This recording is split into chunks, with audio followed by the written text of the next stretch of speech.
Mi nombre es Isabel. Tengo 62 años y si alguien deseara conocer la historia de mi vida, no tendría que abrir un libro. Le bastaría con sostener mis manos entre las suyas. ¿Qué pueden contar unas manos arrugadas? Las mías no aparecen en anuncios de cremas, pero guardan cada página de mi historia. ¿No son manos delicadas? De esas que aparecen en los anuncios de cremas con extractos exóticos y promesas de eterna juventud. Las mías son un mapa de la existencia real. La piel está marcada, no por el sol de unas vacaciones en el Caribe, sino por el calor de miles de cazuelas de lentejas y guisos que nutrieron el cuerpo y el espíritu de mi hijo.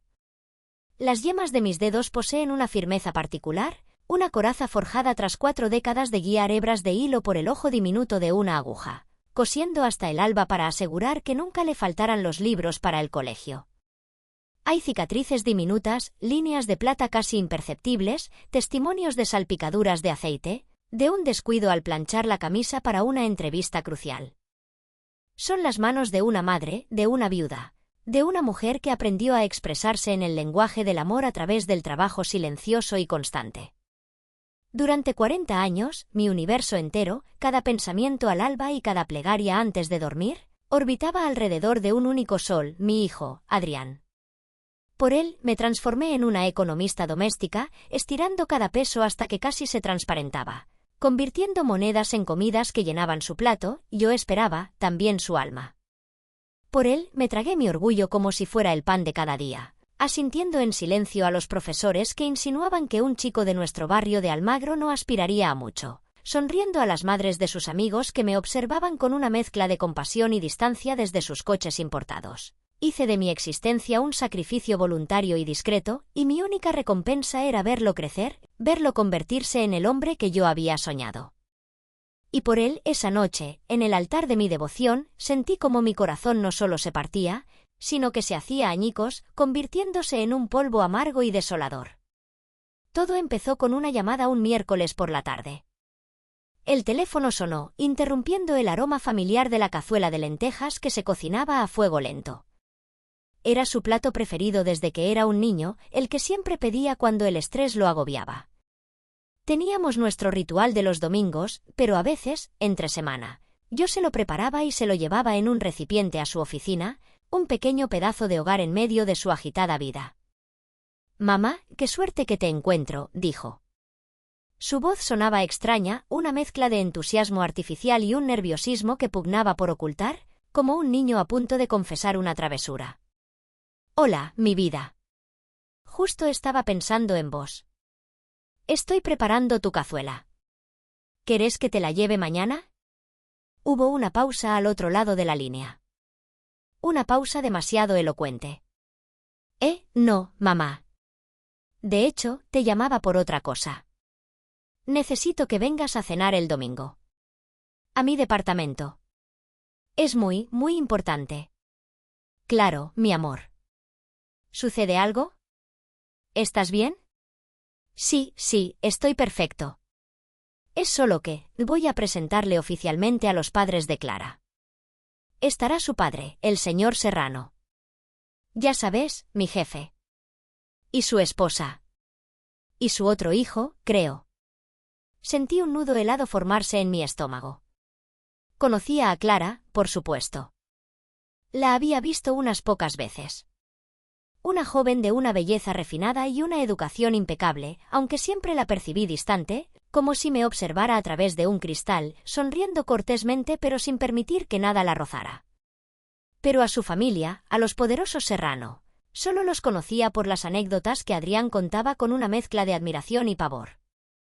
Pertenecían a otro mundo, un mundo de clubes de campo, de apellidos compuestos, de vacaciones en los Alpes y de una riqueza tan inmensa que para mí era puramente abstracta. Adrián, no sé si yo encaje ahí. Quizás sea mejor que... Mamá, por favor, su tono se volvió suplicante, casi impaciente. Es crucial para mí.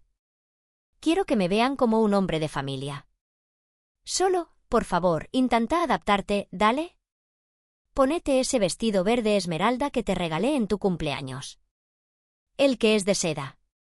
Y, vaciló de nuevo, y no hables mucho ya sabes, de nuestras cosas. Del barrio, de mis años de costura, esas historias. Nuestras cosas. Esas historias. Con esas dos frases, mi hijo empaquetó 40 años de mi vida, de nuestra vida juntos, y los guardó en un cajón olvidado que debía permanecer cerrado. El aroma de la cazuela en la hornalla de repente me pareció nauseabundo. La punzada de dolor fue tan intensa que tuve que sostenerme de la mesada. Pero, como tantas otras veces, la oculté. Estaré allí, mi vida. No te preocupes. Seré la madre perfecta. Gracias, mamá. Sabía que podía contar con vos. Colgó. Me quedé con el teléfono en la mano, escuchando el tono de línea cortada. La cazuela siguió borboteando, pero yo ya no tenía hambre. Apagué el fuego. Esa noche, por primera vez, el plato favorito de mi hijo me supo a cenizas. El domingo llegó con un cielo gris y pesado que parecía un reflejo de mi alma. Pasé un largo rato frente al ropero. Saqué el famoso vestido verde esmeralda. Era de una tela suave y costosa, con un corte elegante. Adrián me lo había regalado con un gesto grandilocuente después de cerrar su primer gran negocio. Para que veas que tu hijo ya no es un muerto de hambre, dijo riendo. En ese momento me sentí orgullosa. Ahora, al ponérmelo, me sentía como una actriz aficionada a punto de salir a un escenario para el que no había ensayado. Me sentía disfrazada. Este vestido no conocía el aroma de mis guisos ni el tacto de mis telas. Era un extraño en mi propio cuerpo. Miré con nostalgia mi viejo vestido floreado, el que usaba para las fiestas del barrio, con una pequeña mancha de tuco en el bajo. Esa sí era yo. Pero esa noche yo no estaba invitada. La invitada era la madre del analista financiero. Al llegar al imponente edificio de Adrián en Palermo, el encargado, un hombre con un uniforme tan rígido como su expresión, me midió de arriba a abajo con descaro antes de anunciarme. El ascensor, silencioso y rápido, me transportó a un mundo que me era ajeno. El departamento de mi hijo siempre me había parecido frío, pero esa noche se sentía gélido. Minimalista, lo llamaba él. Para mí era un lugar sin alma. Muebles de líneas rectas y colores neutros, paredes blancas y desnudas, adornadas solo por un par de cuadros que parecían gráficos de bolsa convertidos en arte abstracto. Y la cocina era una obra de arte de acero inoxidable y mármol negro. Era tan brillante e impecable que dudaba que allí se hubiera cocinado algo más complejo que un café de cápsula. Era una cocina para ser admirada, no para ser utilizada. Clara me recibió con una sonrisa ensayada que no le llegaba a los ojos. Llevaba un vestido negro sencillísimo que, yo sabía, probablemente costaba más que todos mis muebles juntos. Sus padres, el señor y la señora Serrano, me dieron un apretón de manos. El de ella fue rápido y lánguido, como si tocara algo frágil. El de él fue firme, casi evaluador. El señor Serrano era un hombre imponente, con el pelo plateado perfectamente peinado y una mirada penetrante y analítica que me hizo sentir como un insecto bajo un microscopio. Me escaneó de la cabeza a los pies, y supe que el vestido verde no lo había impresionado. La cena fue una sinfonía de tortura social. Se sirvió una comida que parecía más un ejercicio de arquitectura que un plato de comida. Pequeñas porciones de cosas que no reconocía, dispuestas geométricamente en platos enormes. Espumas, deconstrucciones, esferificaciones. Recordé mi cazuela y sentí una punzada de nostalgia por la comida de verdad. La conversación era un idioma extranjero para mí. Hablaban de un viaje de esquí a Courchevel, de la última feria de arte en Basilea, de problemas con la depreciación de una cartera de inversiones en Hong Kong. Yo permanecía en silencio, aferrada a mi copa de agua como si fuera un salvavidas en medio de un océano de palabras que no entendía. De vez en cuando, sentía la mirada de Adrián sobre mí, una mirada cargada de advertencia, un recordatorio silencioso de que debía permanecer invisible, muda. Asentía, sonreía cuando ellos sonreían, intentando ser la pieza de mobiliario perfecta. Entonces, cuando trajeron un postre que consistía en una lágrima de chocolate amargo sobre una tierra de pistacho, el señor Serrano dejó su cuchara y me miró directamente. El silencio cayó sobre la mesa. «¿Y usted, Isabel, dígame?» Clara me ha dicho que es usted una mujer de su casa, muy tradicional. ¿A qué se dedica exactamente? Sentí que todas las miradas se clavaban en mí. El corazón me empezó a latir con fuerza. Iba a responder. Iba a decirle que fui costurera, que con mis manos había pagado la carrera de economista del hombre que se sentaba a su lado. Que había criado a un hijo sola, convirtiéndome en padre, madre, enfermera y proveedora. Que mi vida había sido una lucha constante, pero una lucha digna y llena de amor. Pero antes de que pudiera articular la primera sílaba, la voz de Adrián, alta, clara y con un tono de falsa ligereza, resonó en el silencio. Mamá toda la vida se ha dedicado al hogar, Arturo. Es de la vieja escuela. Dijo, soltando una pequeña risa condescendiente que me heló la sangre. Su principal talento es preparar platos muy simples, cocina del pasado. Nada del otro mundo, la verdad. De esa que ya no se estila. Platos muy simples. Cocina del pasado. Las palabras no cayeron sobre la mesa como piedras. Cayeron dentro de mí, como fragmentos de hielo, congelando todo a su paso. El aire se me escapó de los pulmones en un silbido inaudible. El color se me fue del rostro. Sentí un mareo, una desconexión total de la realidad. Miré a mi hijo, a mi Adrián, al niño al que le había curado las rodillas raspadas, al que le había leído cuentos por las noches, al hombre por el que había rezado cada día de mi vida. Y en sus ojos no vi maldad. Vi algo infinitamente peor, vi vergüenza. Una profunda y abismal vergüenza de mí. De mis manos, de mi historia, del amor que yo le entregaba en cada plato de cocina del pasado. Se avergonzaba de la esencia misma de lo que yo era. El señor Serrano asintió lentamente, su mirada indescifrable, y cambió de tema con una facilidad pasmosa. La conversación se reanudó, pero yo ya no estaba allí. Mi cuerpo seguía sentado en esa silla incómoda, pero mi alma estaba flotando en un mar oscuro de dolor y humillación. No recuerdo qué más se dijo. No recuerdo cómo terminó la noche. Solo tengo un vago recuerdo de ponerme de pie, de despedirme con un murmullo.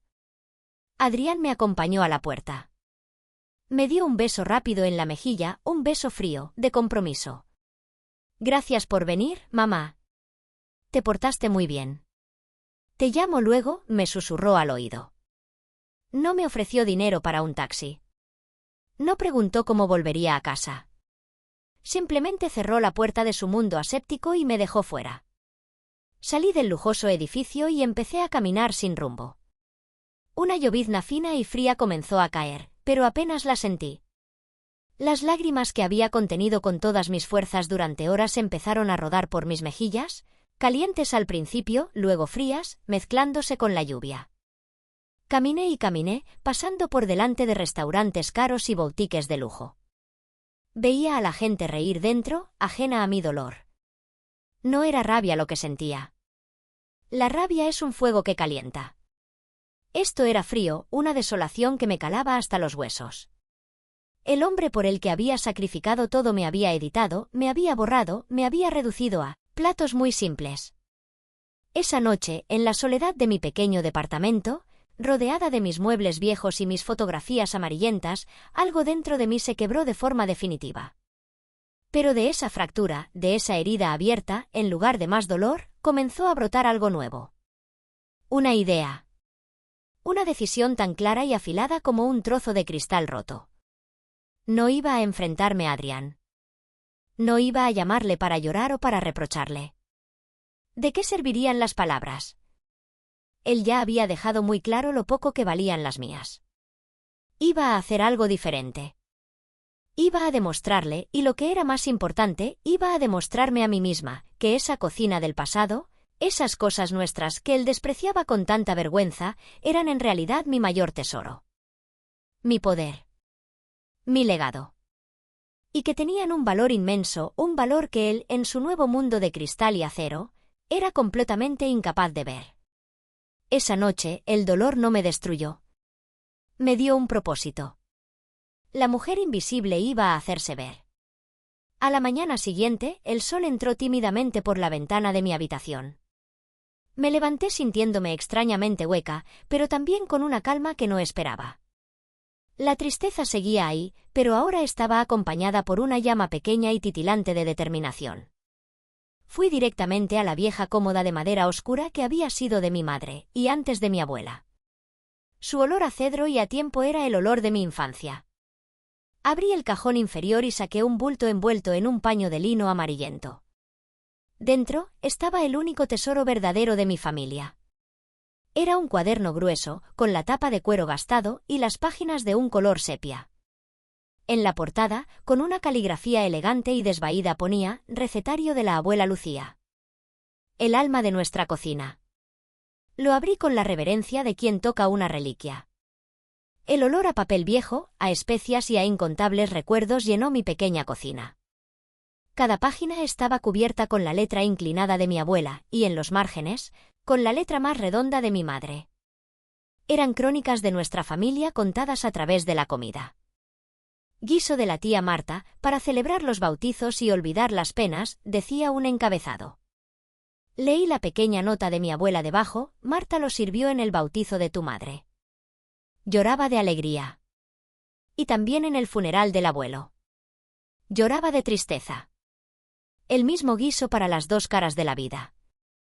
Pasé las páginas. Empanadas de carne para curar el mal de amores. La nota de mi madre, papá me las preparó cuando corté con mi primer novio. Estaban tan ricas que se me olvidó por qué lloraba. Torta de ricota de la abuela Lucía, para hacer las paces. Y debajo, la letra de mi abuela de nuevo, nunca te vayas a la cama enfadada. Si las palabras no alcanzan, un trozo de esta torta tibia suele ser suficiente. Eran décadas de sabiduría, de amor destilado en ingredientes. Este era mi legado. El mismo que mi hijo había despachado como nada del otro mundo. Una decisión de acero se forjó en mi corazón.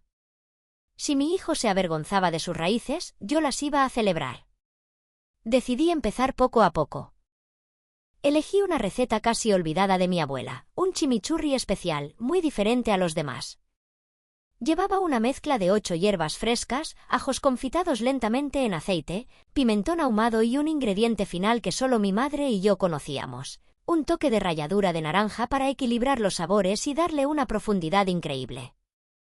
Pasé todo el día en mi cocina, que de repente se había transformado en un santuario.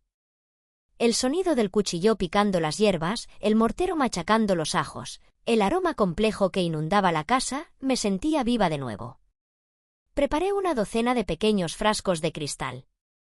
Los llené con la salsa verde y fragante. Diseñé a mano unas etiquetas sencillas, en papel color crema. Escribí solo 2 palabras, las raíces. Nada más. El siguiente domingo, con un carrito cargado con mis frascos y una mesita plegable, me dirigí a la feria de San Telmo. Era un lugar vibrante, lleno de turistas, de artistas, de chefs buscando inspiración. Un mundo que me intimidaba. Encontré un rincón discreto.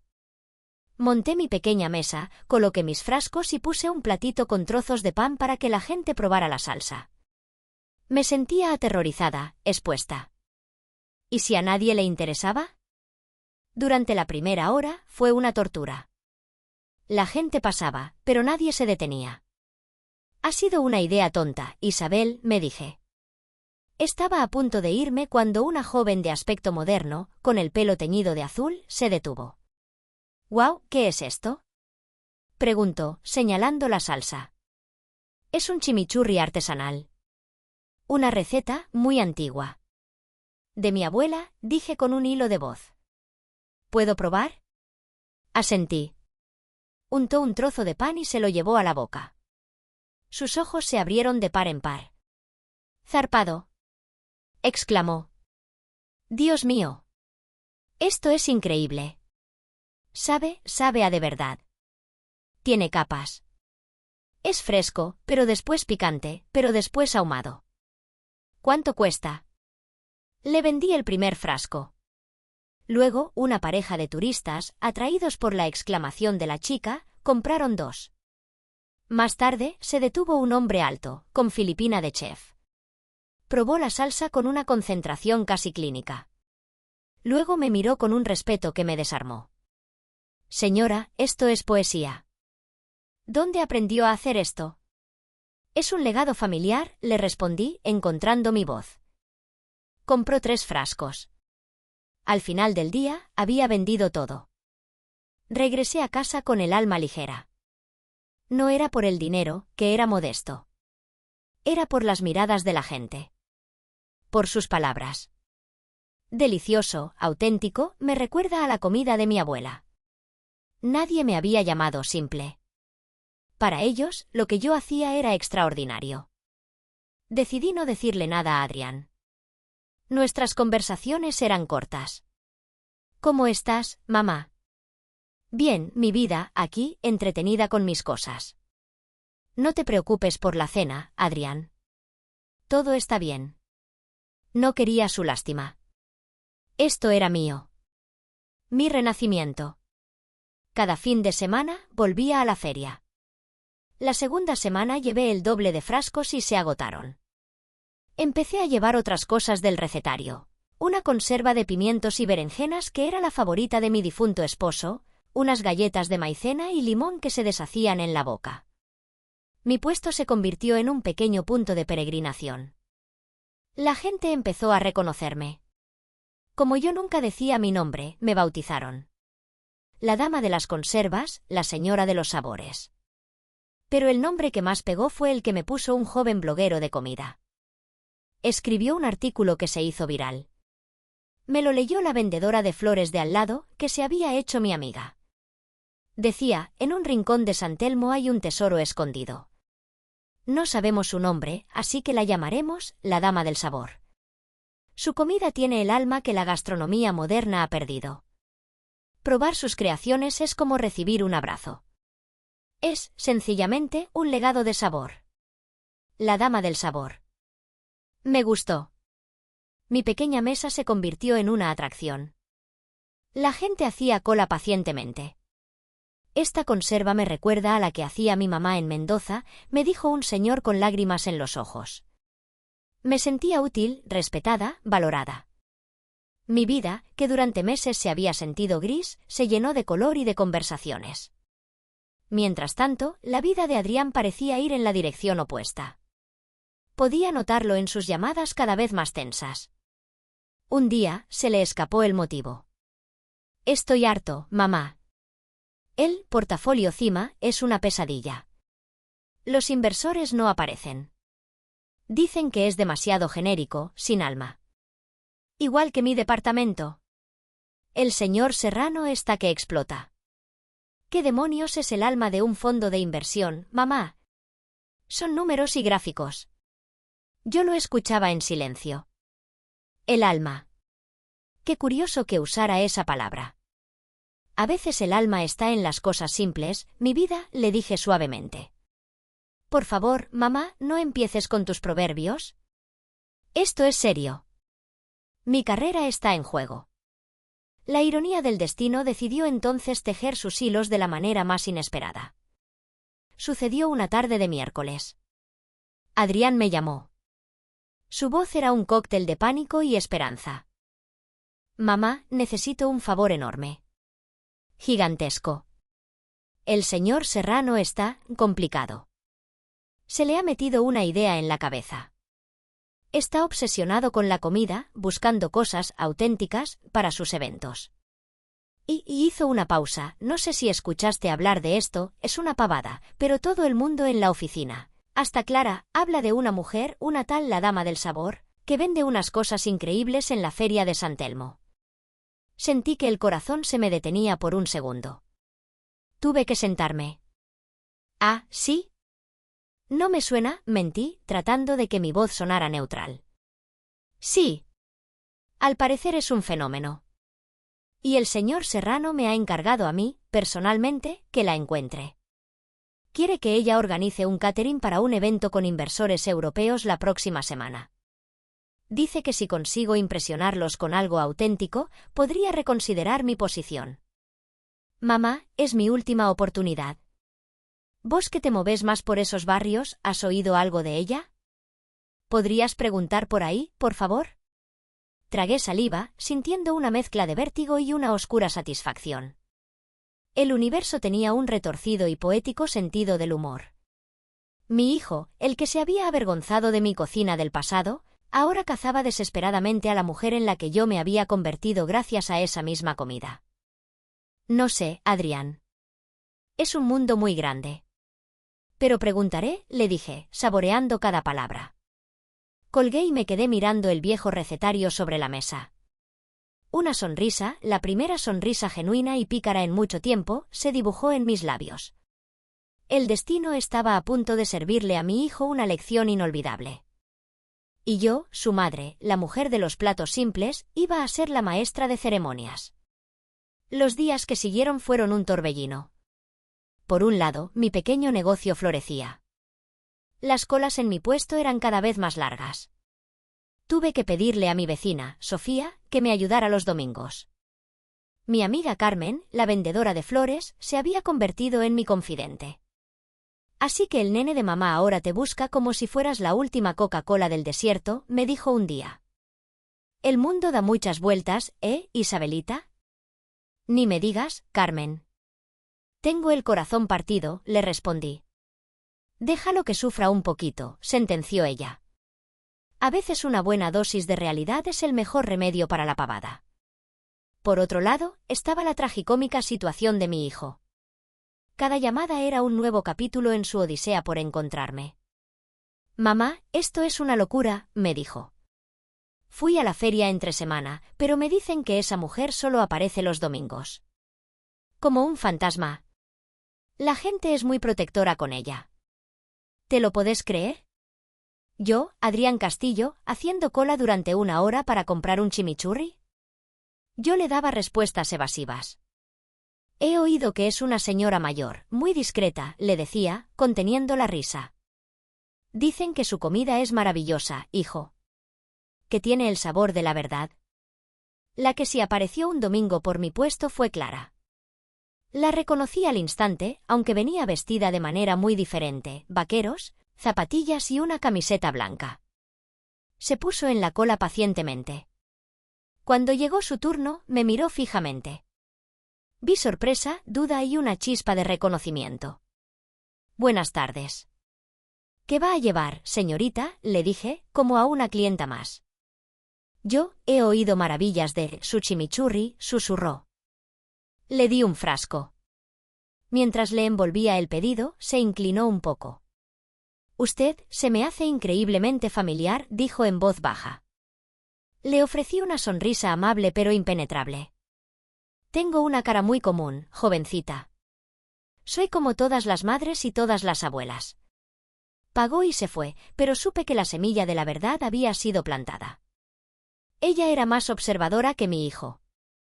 El clímax se acercaba. Adrián me llamó el viernes por la noche. Su voz era de pura desesperación. Mamá, es mañana o nunca. El evento con los inversores es en 1 semana. El señor Serrano me ha dado un ultimátum.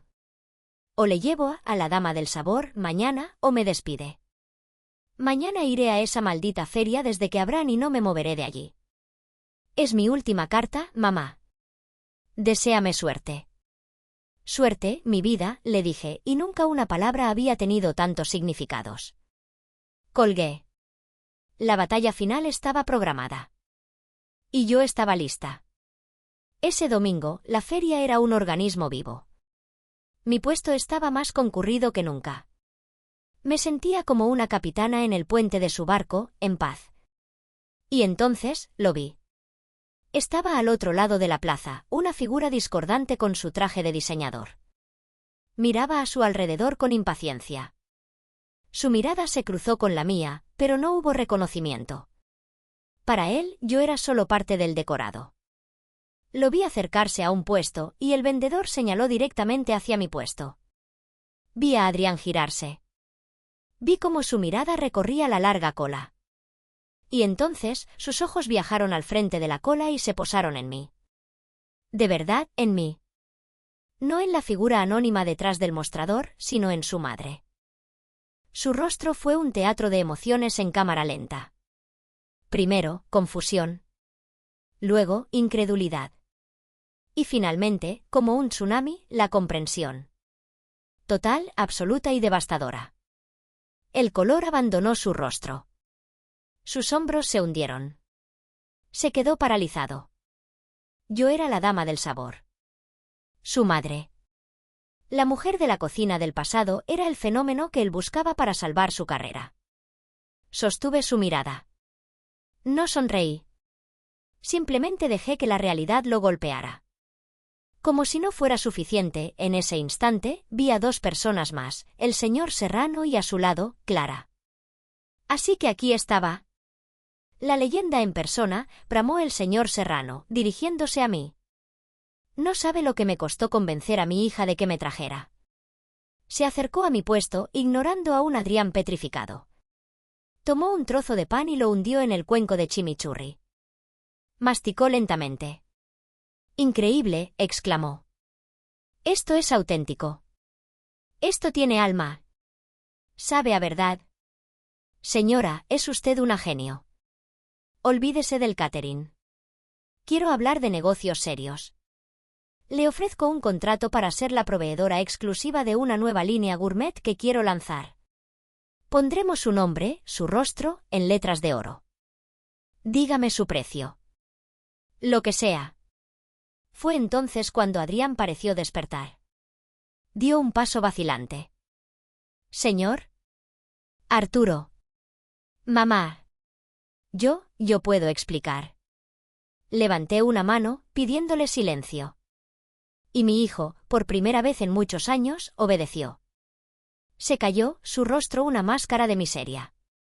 Toda su arrogancia se había desvanecido. Entonces, miré directamente al señor Serrano. Mi voz, cuando hablé, fue serena y firme.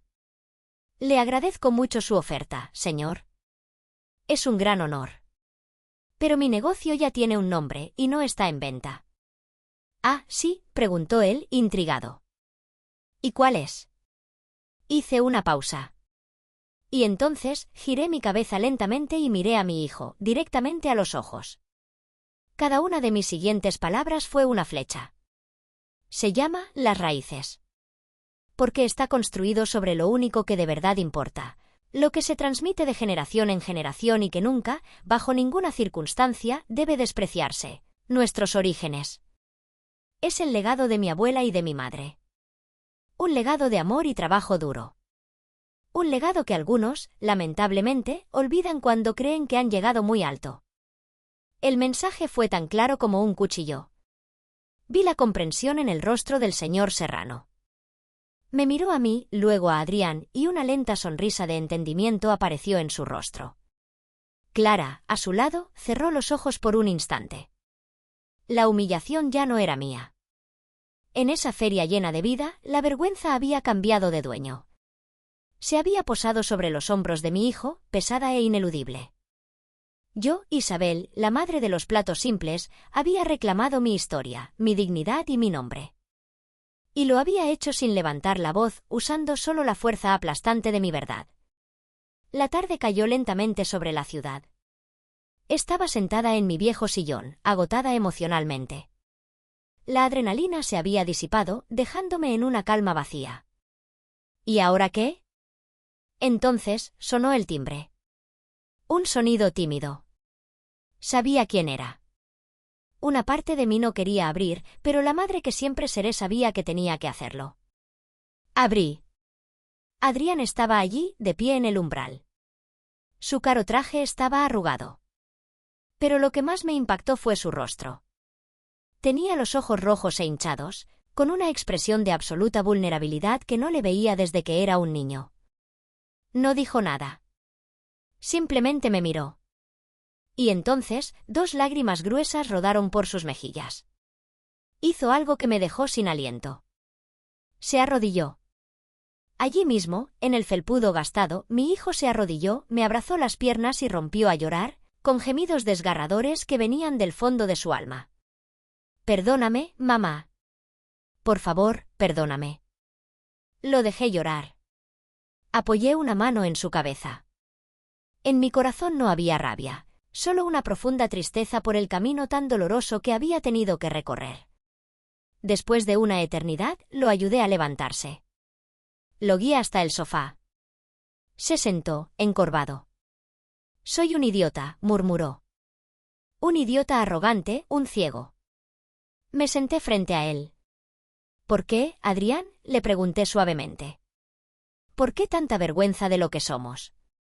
Levantó la vista. Porque tenía miedo, mamá. Miedo de que descubrieran que no pertenezco a su mundo. Miedo de que el señor Serrano viera de dónde vengo y pensara que no soy suficiente. Creí que para encajar tenía que borrar todo lo que vino antes. Y en el proceso te borré a ti.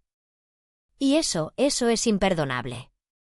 Hoy, cuando te vi, vi el orgullo en los ojos de la gente. Desconocidos te daban el respeto que yo te negué. Lo que yo llamé simple es lo más valioso que tenemos. Es nuestra historia. Y yo la tiré a la basura. Perdóname por haberte roto el corazón. Lo escuché. Su arrepentimiento era sincero. No era el miedo a perder su trabajo lo que lo había traído aquí, sino el horror de reconocer en quién se había convertido. Te perdono, Adrián, dije. Pero el perdón no es una máquina del tiempo.